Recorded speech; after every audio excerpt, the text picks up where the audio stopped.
All right, so welcome to Critical Weight Theory, and I've got a guest here. I'll let you introduce yourself because I think that's usually for the best. Okay, my name is Steve Seidenberg. I'm a writer and photographer and visual artist. So yeah, I mean, I don't know how else to describe myself for the purposes of the podcast, but we can get into the conversation and Oh, sure, yes. sure. And I don't know a whole lot about photography, so I guess I'm here to learn more about it myself. So, what kind of photography do you do, and how did you get into that? Well, it it's a more complicated question than than perhaps it seems at first blush. That question, what in terms of what trying to determine what kinds of photography there are. Sure. I mean, I'm a fine art photographer, so that sense, I don't do kind of general business practice as people do. I don't take commissions of the sort that people do to do portraits or other things like that.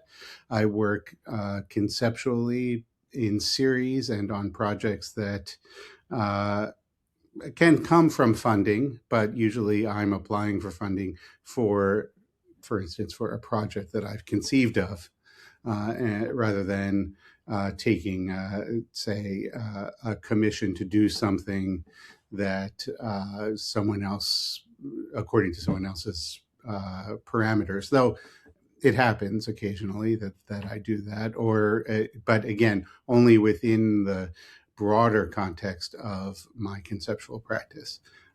So I shoot in series. And I'm not sure how familiar you are with my work, which you can see on my website, which is just my name, stevenseidenberg.com. It, and the work is in a tradition of kind of serial photography that has to do with repetition of form and either compositional form or what one might call in a more technical way, indexical form, or the form of the thing that is imaged in the photograph. That word definitely sounded technical. Could you Yeah. repeat? Could you run that by me again? Well, Indexical? indexical, this refers to early semiotics, in which the index is essentially what we understand as the index, say, in the philosopher Charles Peirce. I'm also a philosopher, as you may know, and by training and by inclination, I guess. So the index is specifically the trace that suggests the prevenient existence of something. That something was there. So if there's an apple with a bite out of it on the table, you think that there was, and something took a bite out of the apple, Oh, right? So or sure. someone, as the case may be. That's a kind of index. And so photography has struggled with this question since it's a causal index. It's a sense of causality in relationship between the relationship between one image or one representation, say, and previous circumstances. And the photograph initially presents as something that has a directly indexical character. Even in early photography, this was soon realized that it could easily be manipulated. But I the that there is a photograph with uh, this person in this place means that this person was in this place. For Okay. instance. I mean, Uh, that kind of reminds me of that famous Dadaist work that says this is not a pipe, sure, right? the Is there Magritte. some element of that to it? Like, Yeah, because sure. it's Yeah, not, it's literally true that it's not a pipe, yet right. like in a way it still is representationally. Right, and so that work and Magritte in general is often asking that question: what is the relationship between image and how we understand? And this is a question that goes back to the very beginnings of Western philosophy. I mean, Plato in the Republic and in a number of other dialogues is asking this question. What is you have what is an idea, what is a representation, and what is the thing, right? Sure. So you have so you propose that there's a drawing of a bed, there's an idea of a bed, and there's a bed.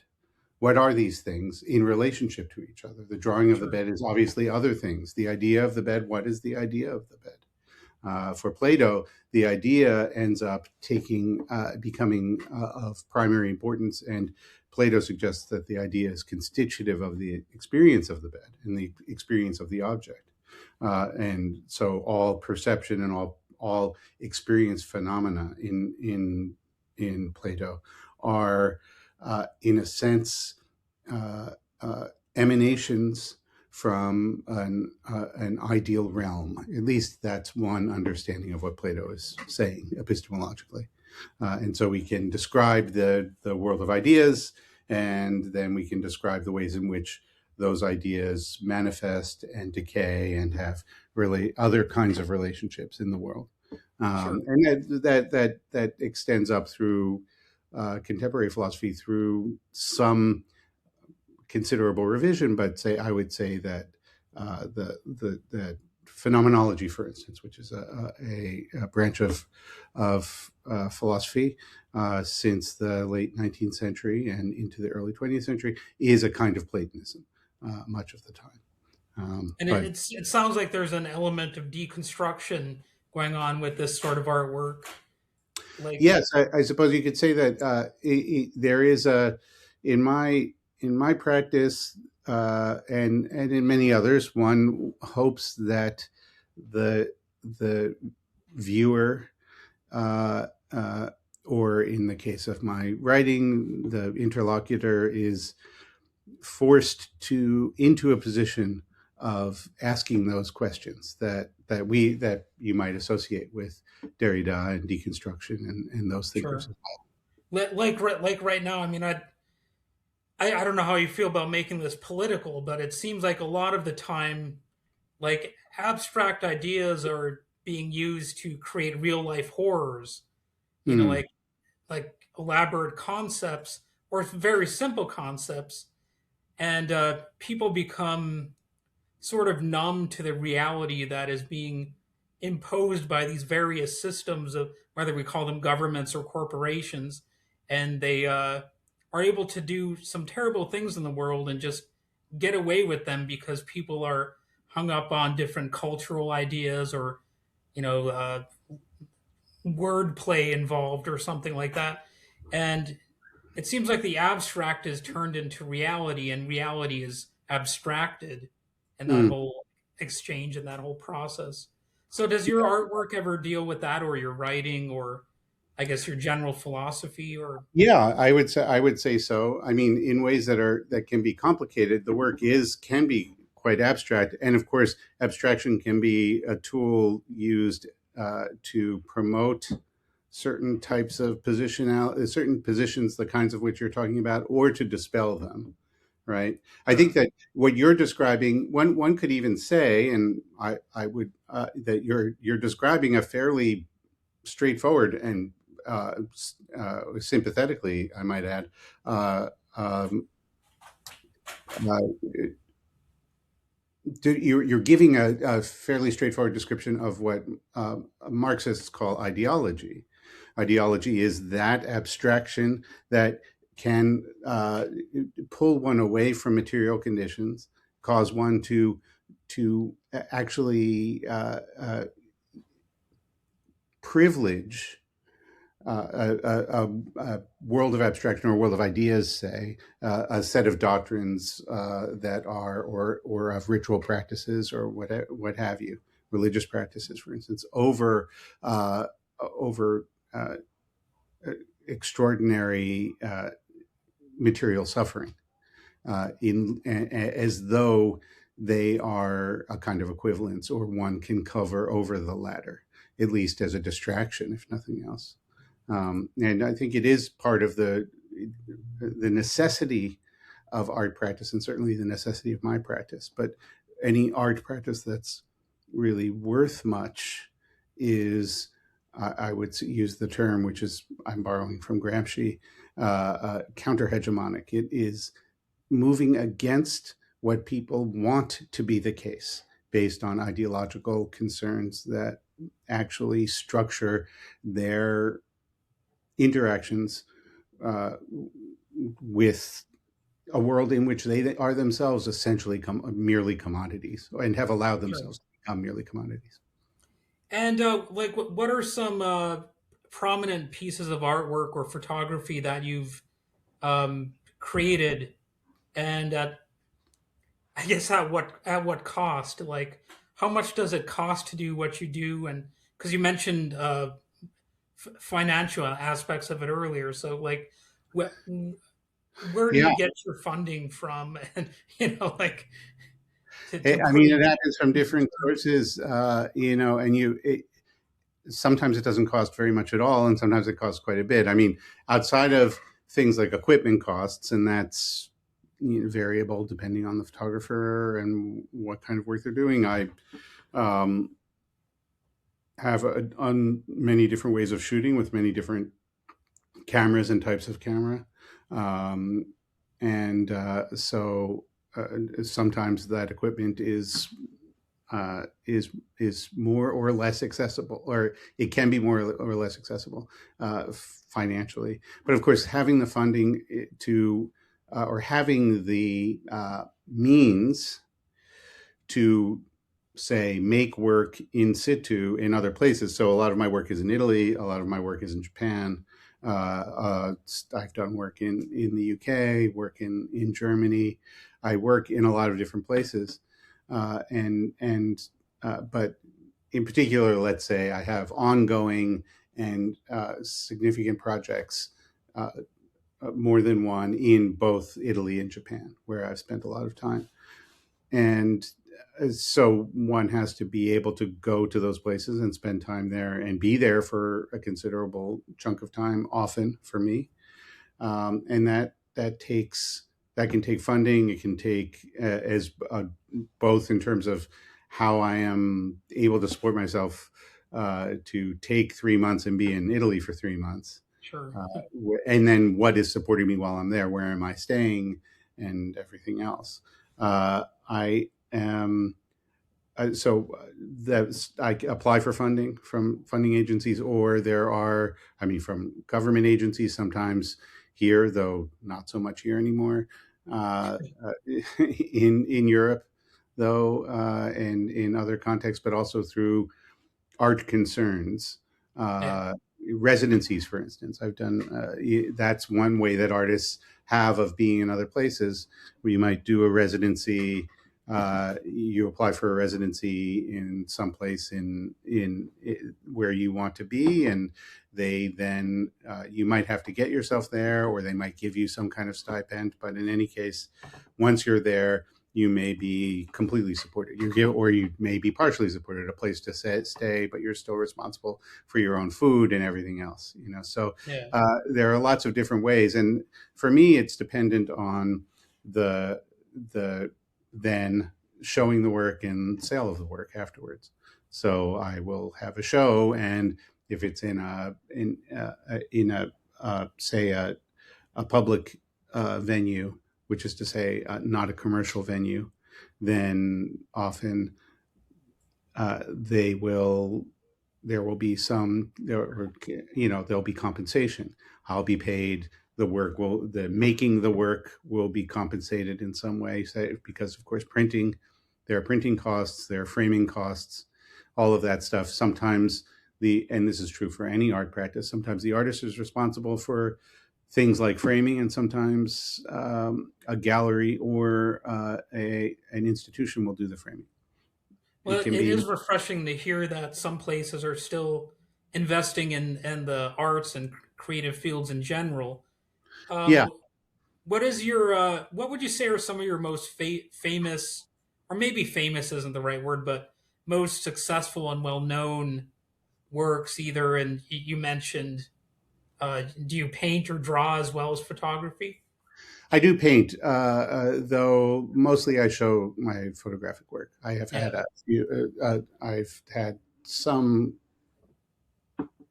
showings of my work as a painter or as for works on paper or things like that. But largely, my my most successful outlet, successful in the sense of finding venue for exhibition and sale and funding, is through photography.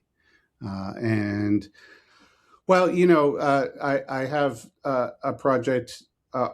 Probably the thing that is most well known in terms of press and other things is a project of mine called that is broadly called the Architecture of Silence, and it's from a book of these images came out a few years ago called The Architecture of Silence: Abandoned Lives of the Italian South, and it's photographs of the largely abandoned structures of associated with a post-war land reform movement in Basilicata and Puglia, which was a failure and a disaster for many of those who passed through those houses.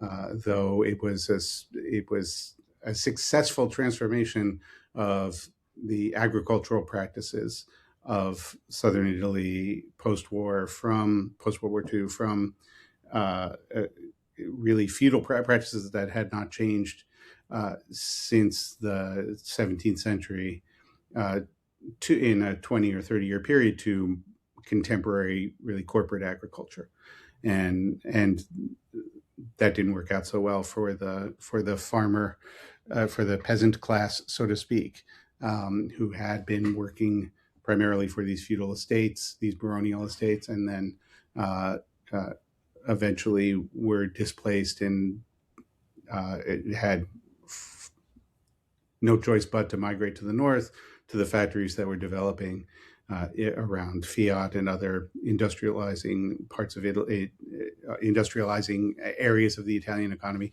or to Germany or to the United States. So it's in any case, so that book, which then has spawned many shows and of course sale of those prints and things like that as well, and lots of press around it. That makes me think of like, well, different topics like the Enclosure Acts in England or the UK, Yes.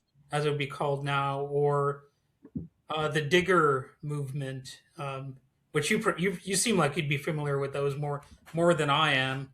Yeah, no, it's true. It's how does this is it's one of the challenges of early capitalism, right? Is how do you how do you make things, how do you transform areas of life that are essentially available to everyone into commodities, and you do Sure. that by enclosure, right? You say you can't use this, so you can't use this without permission, or you can't use this without sale, and so, or without sacrifice in some way or other, which immediately makes that thing a commodity. And If then you have to convince people that it's freedom to experience this new uh, system or whatever that That's right. has basically restricted access to things actually in many ways. Indeed, we're stuck with thinking that we have the great privilege of selling our labor, as Yeah, though we it's a favor to us that we get to yeah. sell our labor. So as And opposed, yeah, then I mean, you got to grapple with the people who, when they hear talk about things like this, they immediately think of Joseph Stalin and stuff like that as yeah, like the only alternative, as if there's only like completely unfettered capitalism over here and like completely authoritarian nightmare state communism over on this side. right, When in right. reality, I think people could be somewhere in the middle, even if it's incongruous and it doesn't make sense. I mean, how many things make sense anyway? You could still be somewhere in the middle, I think. So, what are your thoughts on that? I guess. Yes, I mean, I'm happy to call myself a Marxist in a certain sense. I certainly wouldn't describe myself as a Stalinist. And Yeah, obviously, there are radical revisions. And, Mao is not Stalin, and Lenin is not Stalin. And we talked about Gramsci earlier is not Stalin, and the thinkers of the Frankfurt School say Adorno or Horkheimer are quite antithetical to Stalin. Trotsky is not Stalin, right? yeah, There are many different ways of reading Marx and of attempting to apply Marx. There is a tendency, and there's obviously there is no need to think that um, capitalist regulation, which, by the way, is entirely in concert with with Adam Smith, in the first formulation, with both Smith and Ricardo, in the first formulations of political economy in the capitalist world, argue for the necessity of regulation. I mean, Smith in The Wealth of Nations says if without radical regulation, then that capitalism will destroy everything, and will tend towards unfettered will tend towards monopolies that even destroy capitalism. yeah, Mark, of course, later says, well, there's no way really to prevent this. This is going to happen. And it will continue to happen. And we can try to regulate it as best we can, and should.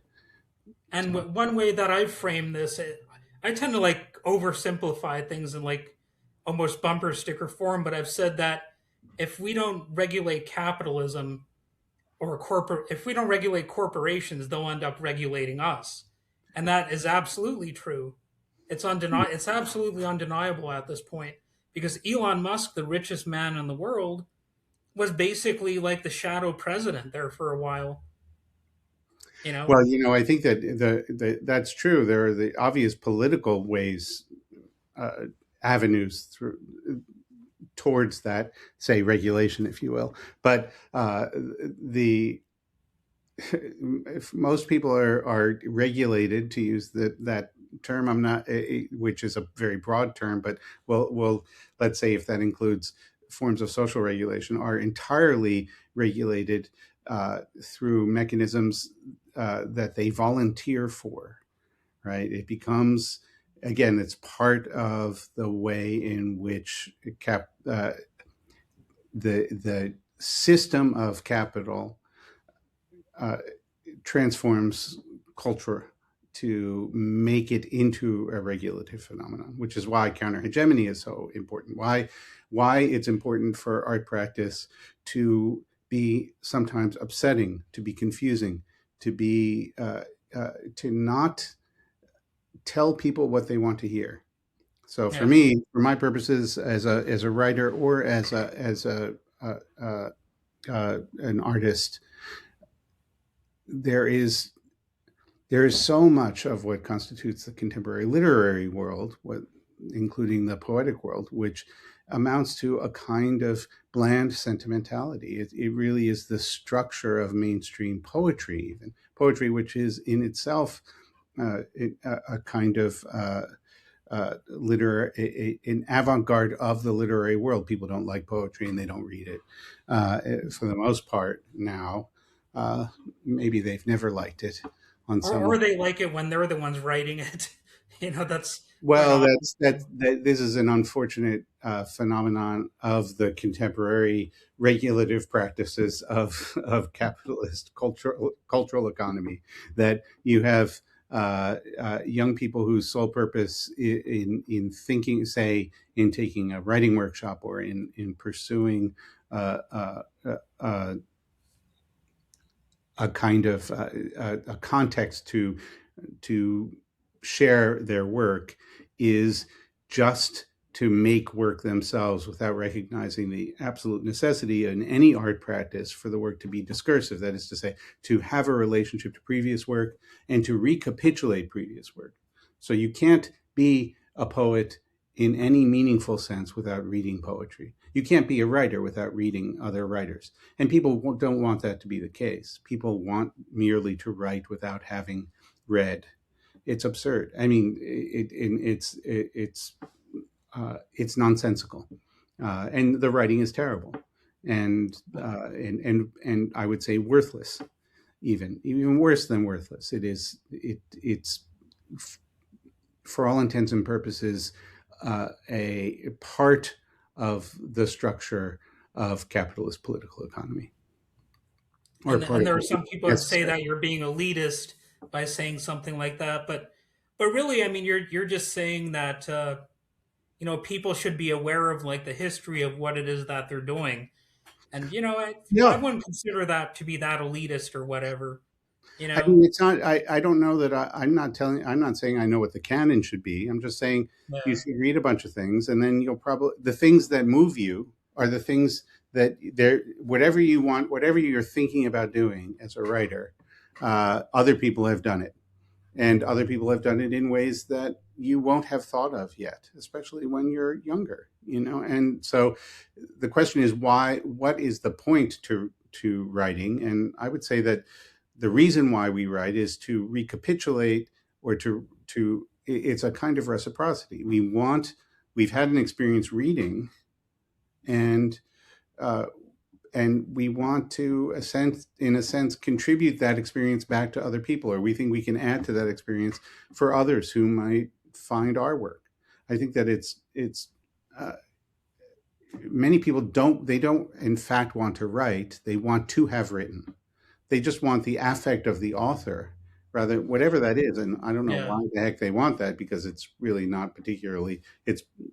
Remuneration is minimal, and it's not. It's a difficult life to be an Well, there's a artist. stereotype about authors being alcoholics, right? That's like a regular theme, and I It is. think that There happens is. for a reason.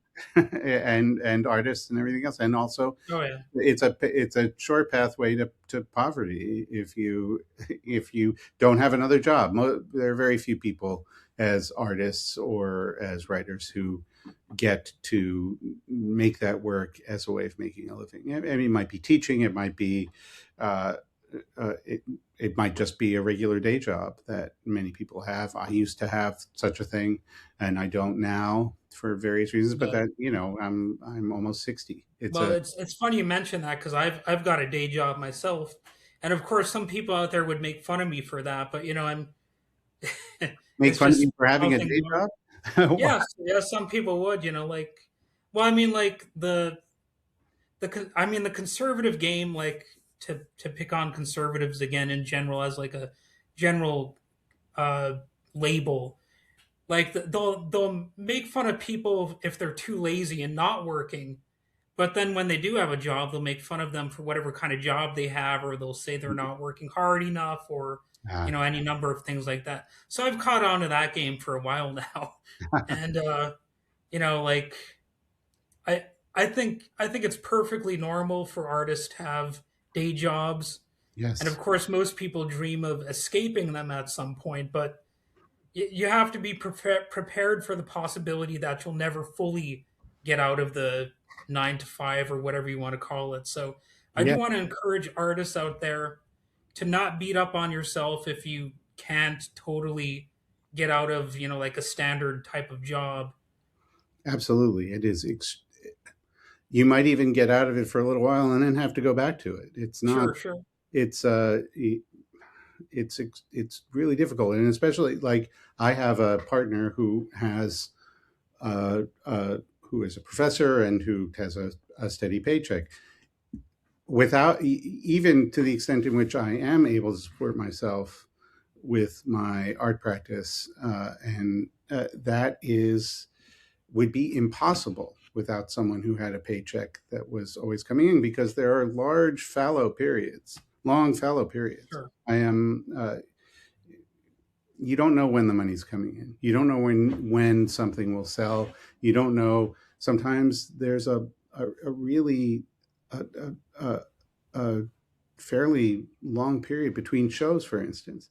It's just there's no way around it. There's no Yeah, way around it. I mean, there occasionally an artist uh, finds a way into the market that uh, gives them enough stable income to not have to worry. But it's, I mean, it's a tiny fraction of it. It's a Sure. fraction of a fraction of artists, and many artists who people would, whose careers one understands as important and successful in many ways, will never have that, myself Oh yeah, included. like some of the most famous artists you hear about, they actually lived in poverty and they only enjoyed stardom after their death. Yes, but So even that's even another thing that. beyond that, that this is of course true, and but beyond that, that sort of capriciousness of the market, it's even artists who appear to be quite successful and who are quite successful in their lifetimes, still, and writers also, still are not able to live off of that work necessarily. Oh yeah, and It's they might be miserable anyway. You know that happens Well, too. I sure. mean, People are miserable whether, no matter what happens. yeah, People are born to enormous fortunes and they're miserable, right? that's And of true. course, that's the other thing, is there are many. The other secret of the art world is that many people have enough from their from family wealth, from other wealth, to give them that start in the art world and to make it possible for them to make work. And Yeah, that, and that's just a reality, because it can be expensive to make work, and it can be difficult to find the time and the space and the energy to make work. You yep. need They're a called studio. nepo babies a lot of the time. Nepo Sure, but babies. just I mean, many artists who do great work are people who Oh come yeah, from wealth, because they just have the time. They're the yeah. people who have the time to make work. Well, like one of my favorite historical figures, Kropotkin, he was a Russian prince, but he became a radicalized anarcho-communist philosopher, and Yeah. so he basically kind of rejected his background, and that's what makes him, to me, one of the most fascinating political figures. Yes. I'm not that, well versed in his history, and I couldn't recite all the details or whatever. But he's kind of a fascinating story, and also he escaped from prison once. So I mean, there's a tale of him to escape the authorities. He actually ate, and like he was hanging out in a restaurant that was like not a or it was a pretty well known restaurant, because he realized that nobody would actually look for him there or something like that. That's one part of his lore that I remember. That's interesting. Yeah. Well, of course, Engels even famously is the son of a factory owner, and this is he is wealthy, and he is it's his exposure to the conditions in the factories that his family ran that allowed him to that inspired his shift in his way of understanding what what might be necessary if one were to think about human suffering. All right, well, I kind of hate to stop the conversation, but we've been talking for like 33 minutes, so Oh, I okay. guess I could say this was a successful episode. um, Normally, I don't talk to people for this long, so Okay. How long do you yeah, usually talk to people? it was a fun experience, I guess, in a way. Okay. Well, I was sure it was a pleasure to talk to you, and All I right. I hope you enjoyed it too, and I hope Hopefully, this gets like at least a couple views. I don't know how many how many people are going to check it out, but how it many was people. nice meeting you, and Yes, and you. if you ever want to talk again, I'd be open to that for sure. Okay, great. Thanks. All right. All right. Thanks. Bye bye.